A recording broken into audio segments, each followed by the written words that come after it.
So let's try this again. Thank you guys so much for coming by the Facebook Live. My name is Michelle N. Johnson. I am the author of Fighting Fiercely, Unveiling the Unknown About Endometriosis. And I'm also the creator of the Fighting Fiercely Endometriosis Awareness Movement. And I'm really excited that CJ invited me here today to talk about the impact that endometriosis has on our relationships, our social relationships with our good girlfriends. For those of you who are not aware, I was diagnosed with stage 4 endometriosis back in 2008. I have been battling this disease for 12 years now, and I have been advocating for about 10. And how this live came about is that CJ and I have known each other for, I want to say maybe 5 or 6 years now. We were sisters together in the Courageous Conquerors Mastermind group. Yay, CCM. And CJ has been a longtime supporter of my advocacy for endo awareness. And when I bought my book and CJ read it, you know, she was very open and transparent. And she, you know, reached out to me and said, you know, I've got to apologize that I was one of those women who, a lot of times when people talk about their symptoms and they talk about their experience with endometriosis, she didn't believe that, you know, people in her life that were going through the disease, she didn't believe that what they were experiencing was really that serious. You know, she made comments that, you know, she thought that they were exaggerating about the pain that they were in and not being able to move or get about. And she commented to me, you know, she would talk to her friends and be like, girl, get your ass up. It's not that serious. It's not really that deep. But after reading my book, she said, you know, I felt really bad because I thought about how I used to treat those that I knew who had the disease. And so she thought that it would be really good to have this conversation, because if her mind changed, then it's pretty sure that, you know, a lot of other women may be having misconceptions or not quite understanding what this disease is and how this disease works. And so you may not be supporting the women in your life who have this disease as well as you think you might be. So we're going to talk about the impact of endo on the sisterhood. So some of you guys I know have my book. This is my book here. Hopefully you guys can see it. So if you have the book, I want you to take it out, because I'm going to be referencing a couple of pages in there and you guys can kind of follow along. But before we get into the impact of the disease, I want to talk a little bit about what endometriosis is for those of you who may be familiar, unfamiliar, or who maybe have heard of it, but still, you know, can't quite piece it together. And so endometriosis is a disease where tissue that is similar to the tissue that lines the uterus, or we call it sometimes the endometrium, tissue that is similar to that is found outside of the uterus. And it's very important to note that it's tissue that is similar to, because a lot of places, even well-known medical sites or medical journals and things that are well-known and reputable and trusted, they have their definition of endometriosis is incorrect. It's not the tissue that lines the uterus. It's tissue similar to. They are similar, but the pathology and the behavior of both are very different. And so that tissue can be found other places other than the uterus, right? And a lot of times when people talk about endometriosis and you see visuals or art or memes, you always see the picture of the uterus. And so it's understandable why there's confusion in that conversation, because everything we see shows pictures of the uterus, but it is a disease that actually occurs outside of the uterus. And this disease can be found anywhere in the body. Endometriosis is actually a whole body disease, and it's been known to be found in every major organ in the body except the spleen. And a lot of the conversations around endometriosis talk about, having painful periods. And that's true. But endometriosis, in addition to the bleeding and the cramping, it causes extreme fatigue. It causes nausea. It causes vomiting, excessive bloating. It even causes mental cloudiness and forgetfulness. So it's not just about the cycle with endometriosis.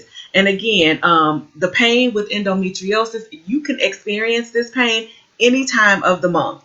It's not just on your cycle. And to further combat myths, it's not just in women of childbearing age. Young girls as young as 9 have been found to have endometriosis. And another prevailing thought, which is untrue, is that after menopause, you don't have to worry about the disease.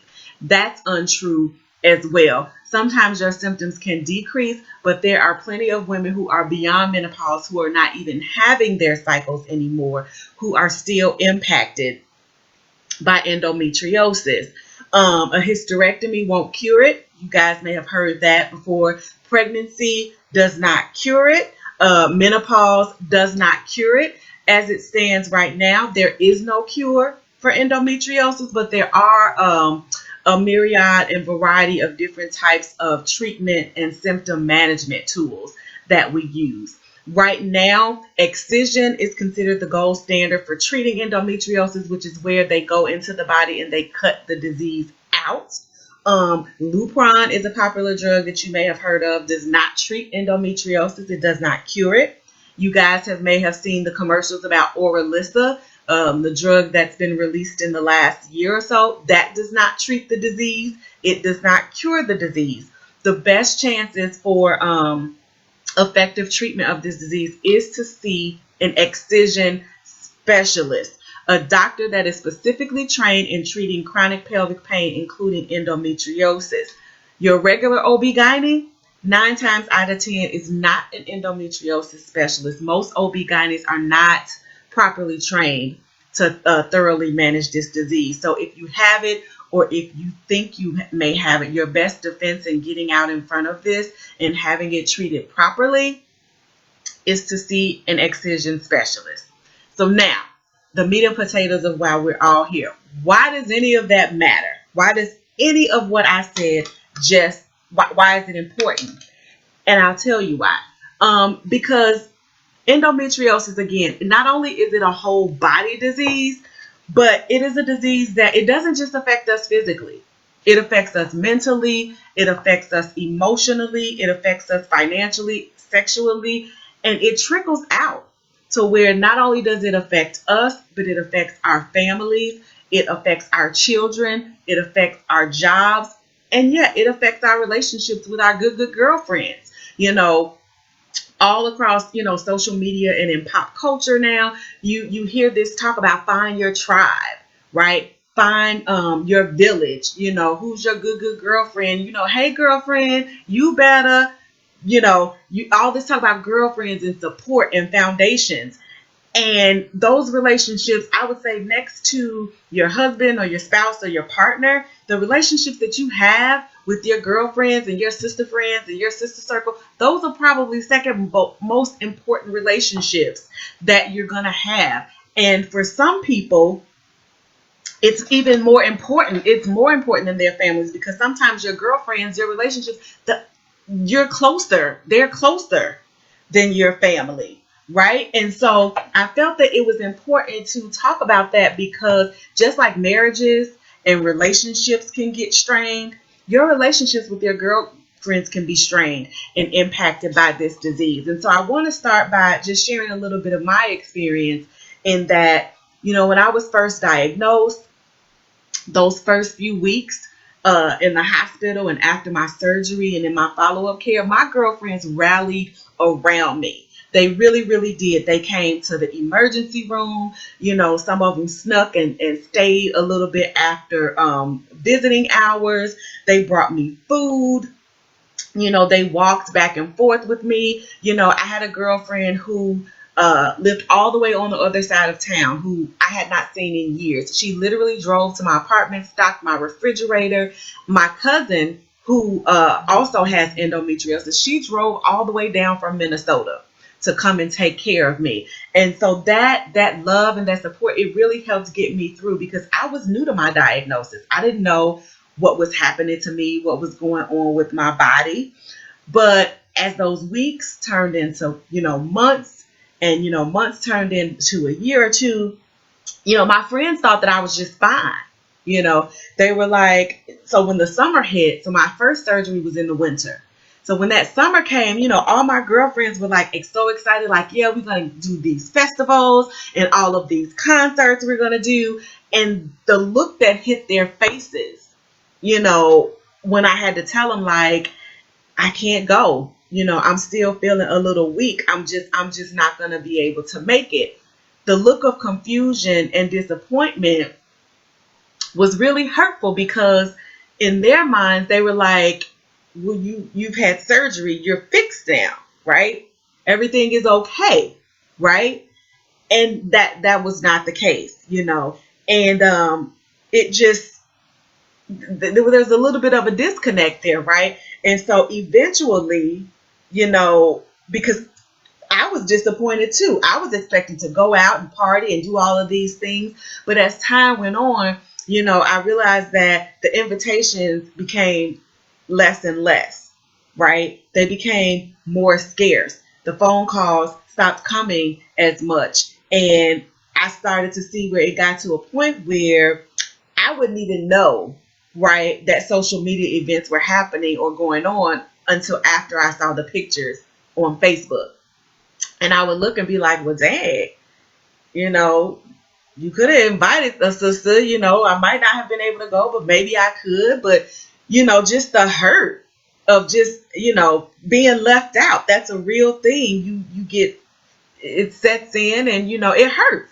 It hurts, And, even though you guys as our friends, we know that you have our best interests at heart, sometimes you guys can be a little bit pushy, right?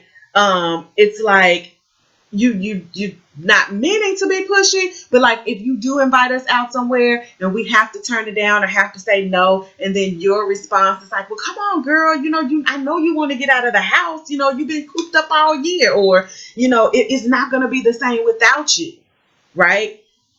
And while we recognize that statements like those, they really do come from a place of love, and we get that mentally.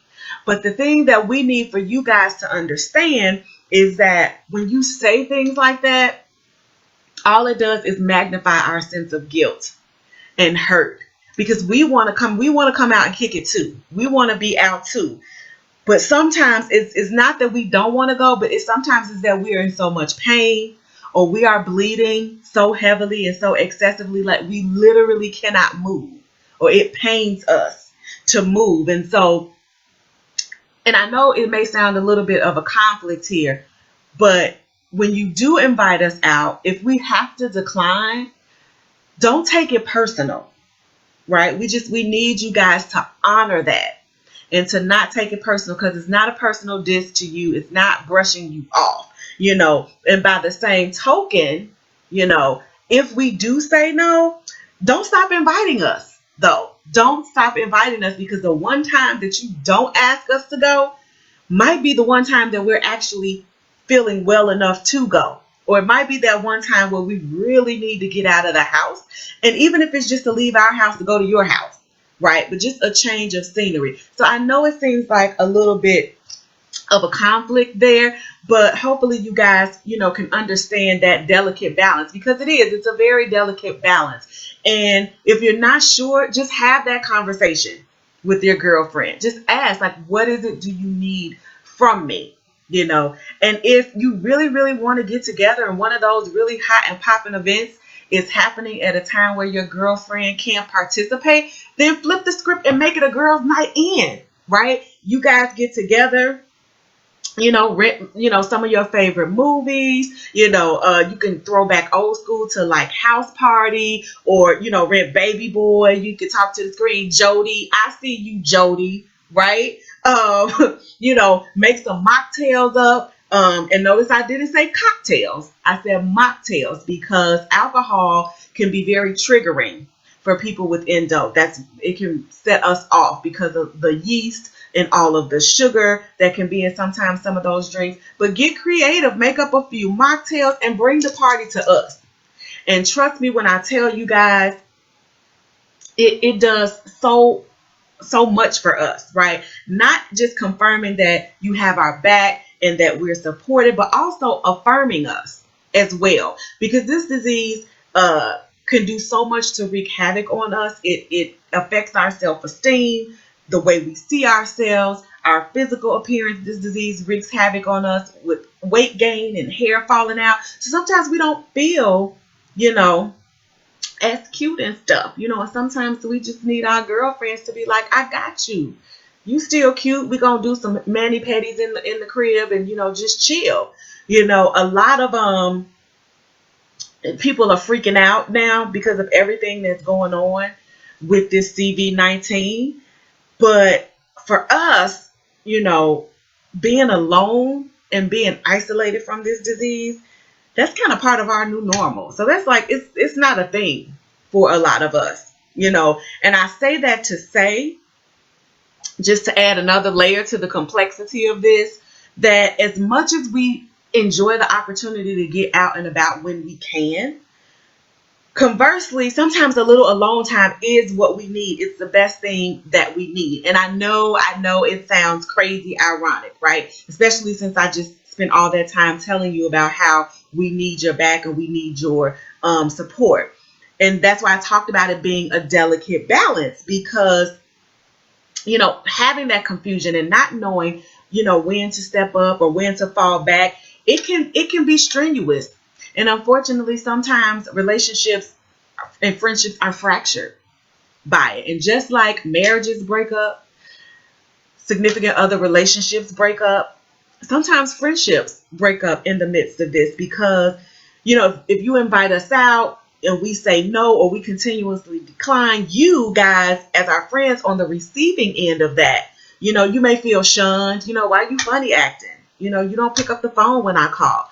I'm sorry, I was asleep. You been asleep for 3 days? Yeah. Because all this bleeding has got me severely anemic and I literally can't get out of the bed, and miscommunication can happen. And sometimes friendships get lost.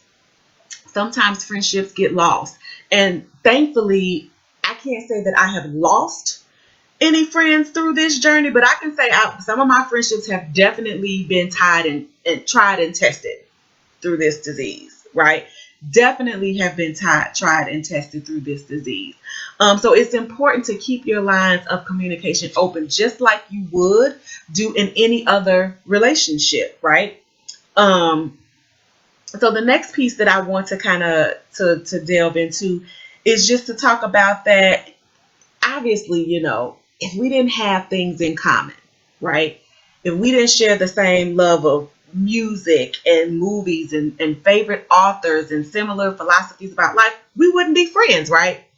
And of course, they say the closer you are with your good girlfriend, that sooner or later your periods are going to sync up, right? And that is definitely true for me. One of my really close friends who started out as my college roommate, is when I first met her.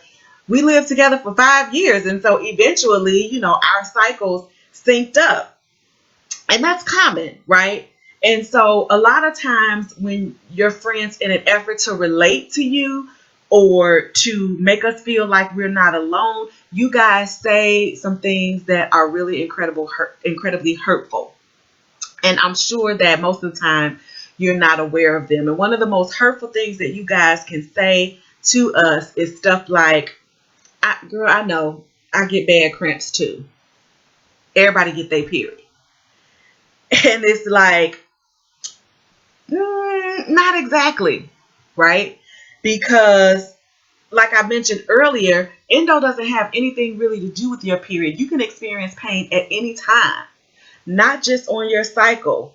And unless you've ever bled so much that you've literally soaked through a bed mattress, if you have experienced crazy vomiting, nausea, or pain so severe that you need narcotics or opiates to maybe sort of kind of touch the pain, then yeah, we are not the same.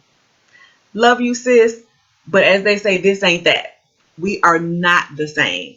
Endometriosis is not bad cramps at all. Like I said, it is a whole body disease. And so even though you're very well meaning, when you say things like that, it's like you minimize or you downplay our experience. Kind of going back to what CJ was telling me earlier, it makes us feel like we're not being heard. It makes us feel like we're being brushed off.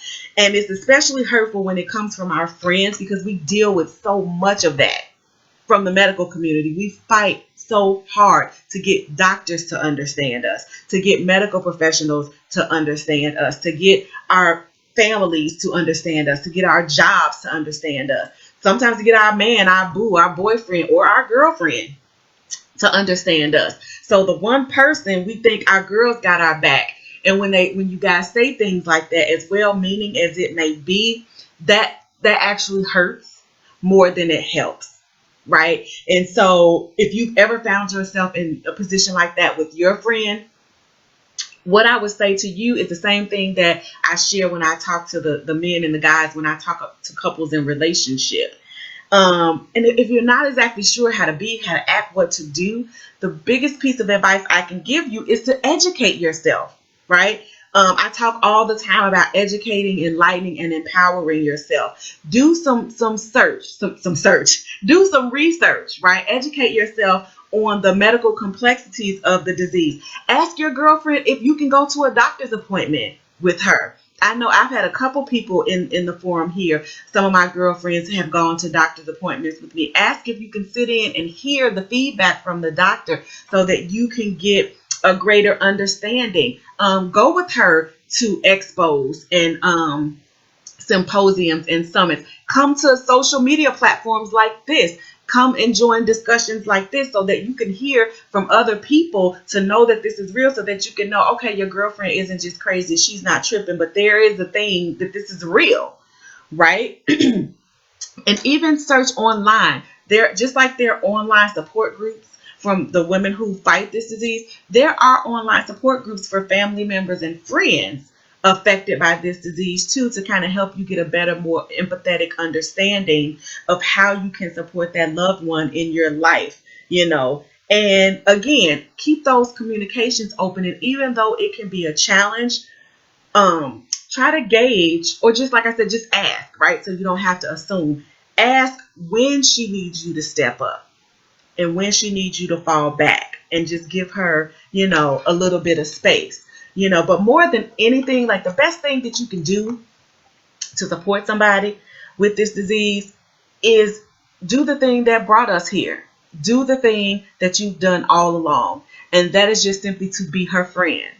Just be her friend. Whatever she needs, whatever she doesn't need, right? Just be her friend. And I say that one of the most important things that you can say to a person, because I always say, if you don't know what to say, don't say anything. But if you're unsure of what to say, one of the biggest, most supportive, understanding things you can say, I hear you and I believe you. Just, I believe you. That's it. So I hope that you guys, so that's kind of, the wrapping up of the presentation of how this disease can impact your relationships. And so I hope that you guys have learned something new. If you've learned something different, if any of you guys used to be that person that didn't take it seriously, or maybe shunned your girlfriend, or maybe cracked some jokes, or not taking it as seriously, drop down in the comments and let me know if you have had your mindset changed, if you used to think that way and then you don't. If anybody in the room has endometriosis and have personally experienced some of the things that I talked about, hit me up in the comment section and let me know. I would love to hear what you guys have to say. This kind of concludes my formal presentation part of things. So I want to just open it up for about 5 or 10 minutes for questions, comments, feedback. Just hit the comment section and I'll be able to read them there. So I'll give a couple minutes to see if anybody has to ask any questions. CJ, if you're out there still, if you have some feedback, some input that you want to put in, type it into the comment section and I'll read it so everybody can hear it. And so what did you guys think of the presentation? Did you learn some new facts? Hear something you didn't hear before? Let us know. Hit me up in the comments. I'll give a few minutes to see what you guys have to say. And thank you too, CJ, for inviting me This was really important. And until you reached out to me to share what your experience was before and after reading the book, I didn't even think, even though I wrote about it in my book, I didn't think that it deserved a fuller conversation. And so I thank you for inviting me to share that conversation, because like I said in the beginning, some people don't have those strong family ties. Some people, all they have are their good girlfriends, and so those bonds, it's important to maintain those. It really truly is. So questions, you guys? Questions, comments? There's no such thing as a stupid question. You guys can also, if there's a question that you want to ask me privately that you don't want me to read out loud, feel free to send me a friend request. Feel free to message me or to inbox me. I'm waiting for the questions to come in. I just want to share with you guys. So this is Endometriosis Awareness Month. March is our National Awareness Month. So we're coming up. We're wrapping up. Next Tuesday is the last day of Awareness Month. And I've got a couple more things that I'm going to have going on. So if you're not following me, if you're not subscribed to my Facebook page, after we're done here, go over to facebook.com/fighting fiercely and like the page, and you'll get all the updates about everything that's going to be happening in the next few days here or beyond this, right? Because for us who live with this awareness is beyond March. But I'm having a contest that's going to drop tomorrow, actually Friday at midnight, for a live Facebook live chapter reading I'm going to be doing on my page. And so what the contest is, you guys are going to pick the chapter that you guys want me to read live on air. So when the contest goes up, it's going to be a pinned post at the top of the page with all of the names of my chapters, and just going by the names only, no other information. You guys will pick which one you want me to read, and you'll just email me at fightingfiercely.com and just drop in the subject line chapter reading, and then you just submit your vote for the chapter that you want me to read. And the chapter that gets the most votes, I'm going to read it live on Tuesday, March the 31st, and I think at 4 p.m. Central Time. So make sure you watch out for that. If any of you guys are hanging out over on Instagram or Twitter, you can follow me there at Fight Fierce Endo. And if you guys don't have the book, I'll put it up again. I know you have the book, CJ, so thank you for that. But if you guys would like to purchase a copy of my book, Fighting Fiercely, I do have a limited amount of signed copies on hand that you can purchase directly from me. And if you want information on how to do that, feel free to inbox me. You can just send me at PayPal/Fighting Fiercely. You can order directly from me, hit me up or DM me, and I'll give you the details on that. But also you can purchase paperbacks and digital versions. The Kindle versions are available at Amazon.com. So, in this time of self-quarantining and people not working, if you guys have any disposable income, if you have an extra few dollars and you want to support by getting a copy of the book, that would be awesome sauce. So follow me on social media, get a copy of the book if you can. If you can't, that's cool too, no worries. If you don't have the book though, you can tune in and catch my live chapter reading next Tuesday. But at this point, I don't see any questions coming in. So I think we're going to go ahead and wrap it up here. Don't want to go too long. But again, if you want to ask me something behind the scenes, you don't want to talk about it publicly, I can understand. So thank you again, CJ. And if there's something, another topic that you want me to come back and discuss, I would absolutely love to do so. So thank you guys so much for tuning in. I hope you guys are staying safe where you are. I know I'm trying to stay safe. Let's see. I feel like I'm forgetting something. Just watch the pages, because anything that I'm going to be doing in the next couple of days, I'm drawing a blank here, but it'll be posted there. So love you guys. Thank you so much for tuning in. Again, CJ, thank you so very much for giving me the opportunity. I appreciate it. And you guys know what the deal is. You know how it goes. As always, be educated, be enlightened, be empowered. Have a good one, guys.